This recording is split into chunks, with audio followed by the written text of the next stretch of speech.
Fortunately, we were didn't bug him too much, so he wanted to give up at that point in time and stuff like that. So, on a more serious note, I'd like to share a story. And this happened to me probably about 48 years ago, roughly. I was probably just in double digits, meaning I was maybe 10 to 12 years old, I think, something like that. At Prosperity, this took place. And for those of you that are familiar with that, it was down in the lower field, kind of in the horseshoe down below there. And I was sitting there watching some of my friends play baseball. And it was kind of a traveling team for Prosperity. I was never, bat ball stuff, I never really caught on with me as far as a skill set. But a lot of my friends were there, so I wanted to frequently go and watch them. So I'm sitting there minding my own business, not interfering with anything, and all of a sudden I'm approached and asked if I would be willing to help ump. I mean, this is a 10 or 11-year-old kid, very little self-confidence, and they wanted me to ump the bases. Right away, no, I'm not. There's no way I'm going to start my umping career at this point in time. So they were very persistent, and no, I'm not doing it. And as far as they kept coming back, Kevin, we can't play until we get an umpire. Finally, I agreed, very reluctantly. And I knew what was coming. When I said yes, I knew what was going to happen. And of course, it didn't take long.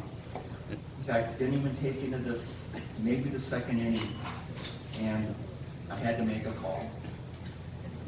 And it was a playground I wasn't familiar with, and Made the wrong call.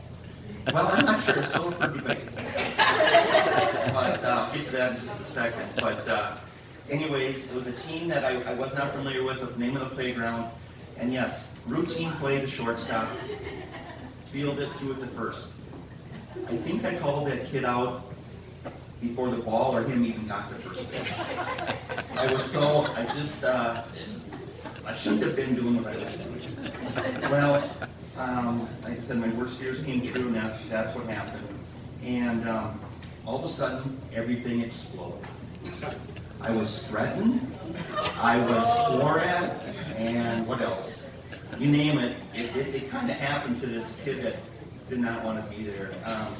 Anyways, and of course, their coach did nothing to help the situation either. But to be honest, I can't remember if they completed the game or not. I just don't even remember if it was called that type of thing. But I do remember this, is that as I was, standing there terrified, really not sure what to do, all of a sudden I looked up, and I think his title was, at the time, Director of Baseball for Prosperity Playground. And he came up to me, stopped the game, came up to me, and said, "Kevin, is it true that you were threatened and so forth?" I said, "Yeah, okay." So like I said, he stopped the game, and I don't think, if the game continued, I don't think I umped anymore. I think I was maybe removed, that type of thing. But anyways, the thing I do remember though is the game ended and I was walking away, and he came up to me, and he said, "Kevin, are you okay?" And I said, "Yeah, I'm fine." He said, I said, "I'm sorry." I said, I screwed, I kind of blew it. He says, "It doesn't matter if you were right or wrong, but you should not have been treated that way." And that's always stuck with, that has stuck with me. And I didn't quite know the significance at the time of what he said, but I realized at the time that there's a way to treat people. And even though I did something wrong, it wasn't right, most likely Ken, I did have the wrong call. But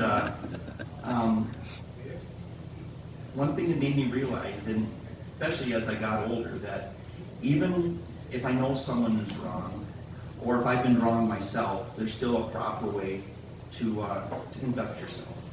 And it started with that individual, that coach and so forth. And he was going to be here tonight, and but he couldn't. He just wasn't feeling well. But Mr. Marshall Burke, he made such an impression on me, and it really was significant. And he wasn't just a director of baseball for Prosperity. He probably put hundreds of hours in on kids like me, and he kind of exemplified what, made Prosperity and what so many of us, had as coaches, whether it was fathers or moms or that type of thing. And, I think we are fortunate to have that sense of belonging, as a playground situation. But I just wanted to thank him that for those lessons, and it's something I've never have forgotten. And I wish he could have been here. I wanted to take this opportunity to thank him this evening. But I guess Paul's recording it. Mr. Burke's son is here, and he will see this. I want to get out of the way, but I guess I'd just like to make a toast, to all those coaches, fathers that put in all those hours that we are so fortunate to have. It didn't matter what playground, but we all knew individuals like that. So here's to all of them. And, now we want to, when we put this together, we had no idea who was going to show up. And thank you for coming. It's a great turnout, and it's very, very much appreciated. And at this time, is there anyone else?